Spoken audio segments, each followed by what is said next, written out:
On the morning of September 11, 2001, 19 men armed with box cutters directed by a man on dialysis in a cave fortress halfway around the world using a satellite phone and a laptop directed the most sophisticated penetration of the most heavily defended airspace in the world, overpowering the passengers and the military combat-trained pilots on 4 commercial aircraft before flying those planes wildly off course for over an hour without being molested by a single fighter interceptor.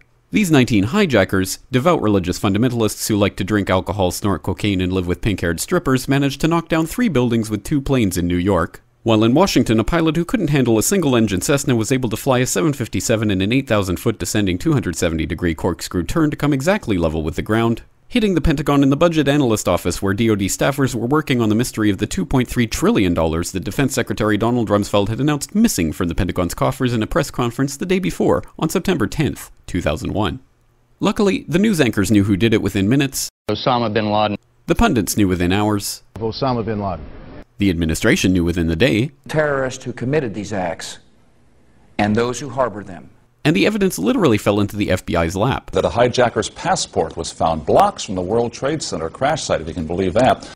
But for some reason, a bunch of crazy conspiracy theorists demanded an investigation into the greatest attack on American soil in history. That investigation was delayed, underfunded, set up to fail, a conflict of interest, and a cover-up from start to finish. It was based on testimony extracted through torture, the records of which were destroyed. It failed to mention the existence of WTC-7, Able Danger, P-TECH, Sibel Edmonds, OBL and the CIA, and the drills of hijacked aircraft being flown into buildings that were being simulated at the precise same time that those events were actually happening. It was lied to by the Pentagon, the CIA, the Bush administration, and as for Bush and Cheney, well, no one knows what they told it because they testified in secret, off the record, not under oath, and behind closed doors. It didn't bother to look at who funded the attacks because that question is ultimately of little practical significance.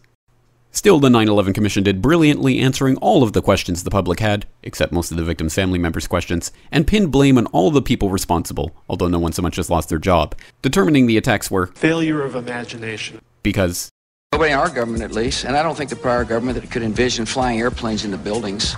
Except the Pentagon, FEMA, NORAD, and the NRO.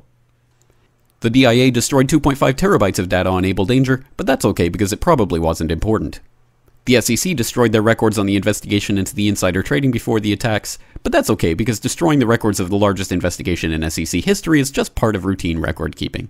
NIST has classified the data that they used for their model of WTC-7's collapse, but that's okay because knowing how they made their model of the collapse would jeopardize public safety.